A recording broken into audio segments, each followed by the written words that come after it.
moon is nigh. This bloody moon better make me bloody rich. This is a satanic ritual.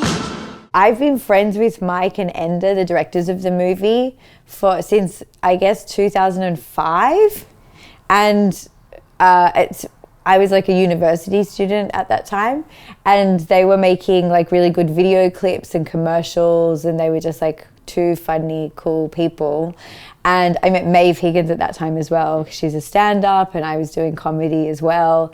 And sort of like a few years later, like Mike said, we're writing a movie and Maeve will star in it, and you're gonna be like, I think he said I was gonna be a witch.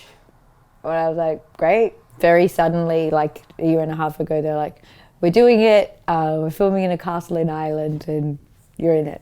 I woke up in the morning. To break the spell, we need ectoplasm. You just have to let the ghost inhabit your body. Like in Ghostbusters. Oh, I haven't read that. It is really hard to think of character names, and I think they were just like, well, this is Claudia, and also, I much prefer to play characters with my own name, like Tony Danza. It's so much easier. Yeah. So it's really good. Yeah, you are the Tony Danza of our time. Of my generation, yeah. I liked playing her because she's so horrible, but she's really lazy and stupid. But she also is dressed like Kate Bush, so that's very fun. Generally when I play characters, I play fairly unthreatening, sort of like sweet, nice people who wear overalls. So to suddenly be wearing like bodysuits and like have big curly hair and like blue eyeshadow was like very exotic to me. But I also loved how horrible she is. Also, it was funny to be playing like Will Forte's, like, technically our age difference meant that I was like a trophy wife, but Will is just like so young looking that we looked the exact same age.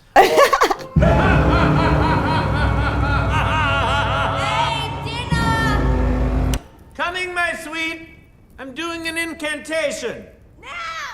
It was very thrilling to hear that Will would be playing Christian Winter, my husband, because also I've loved Will for so long. He's like obviously SNL, MacGruber, these are all like the funniest things, and he was so funny on Tim and Eric. Like, he's just one of the most exciting, funny people. So I was so excited to get to work with him, and he's so nice. He's shockingly nice as a person. I love MacGruber, but I also love this, like, that screaming man he was on Tim and Eric.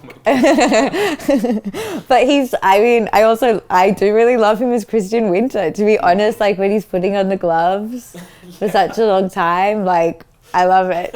He's evil in this movie, but he's also like quite sweet, and I think that fact that he can't drive makes him very charming. Hello, little ghost lady.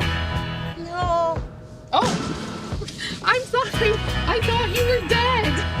Oh, my goodness. When I first met Maeve, she was like a very famous stand-up in Ireland, and we became like very close friends, and then we lived in England together for a while in a very bleak house full of mice, which was like we had no money, and like Mike also was like, we're gonna do a movie. I was like, yeah, right. But she hasn't had like a ton of acting experience, but I think she gives like such an incredible star performance in this movie, and I think we'll be seeing her at the Oscars. There is a sense of humor that's shared in that zone of the world. I think it's very low key. There's something really specific about Maeve's humor as well, where like it's like the jokes happen on like the downbeat of what she's saying, and often people like are laughing so much at her, and they're like, how they think it's like a magic trick. They don't understand, because it's like she's not like pushing the punchline. She's like sort of slyly funny.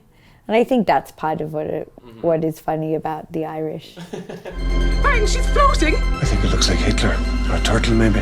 I put stew in the green bin if I like. Hear me, powers of the night. I think like the movie sort of exists in a non-specific time, but my character does have like an old Nokia phone, and she's playing Snake.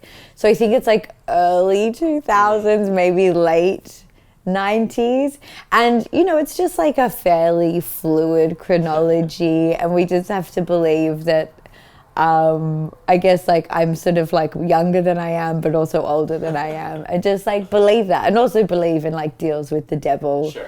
to have a hit record. Generally, most people tend to think ghosts are something to be afraid of. Really, they're all just people. I don't believe in ghosts, but I love that world. I love the aesthetics of that world. Spooky things, like my favorite movies are like often spooky movies. But yeah, I absolutely don't believe in ghosts. I'm so sorry. But I also, when someone tells me a good ghost story, I do sort of get a chill. So maybe I do believe in them, but I don't. I love too that the ghosts that we do see, it's like the classic like white sheet over someone's head sort of thing. Yeah, well, I think like Mike and Enda have such a they have such a particular like look to what they like, and they just do love like the iconic ghost, the classic sheet goes to holes. You have a death scene in this, and I want is that like your first death scene you've had to film? That is my first death scene I've had to film, and also because like I had to get my throat slit. It was really, and it was also right at the end of the shoot, so it was like a really high pressure thing, and they only had like 1 or 2 prosthetics to make the throat slitting look realistic, and like we were out of time, out of money, everyone was like so scared. And then it's also like it's a very ridiculous scene. So I was like, well, we've got like 1 take really to make this work. And I don't know if I did it. But I sent my grandma a photo of me with like my throat slit. Because I was just like I had to stay in one spot for a really long time so they could film this like very complicated scene. And I was like a dead body for like a big part of this scene. And I sent her a photo of me with like my throat slit, like very gory, lots of blood.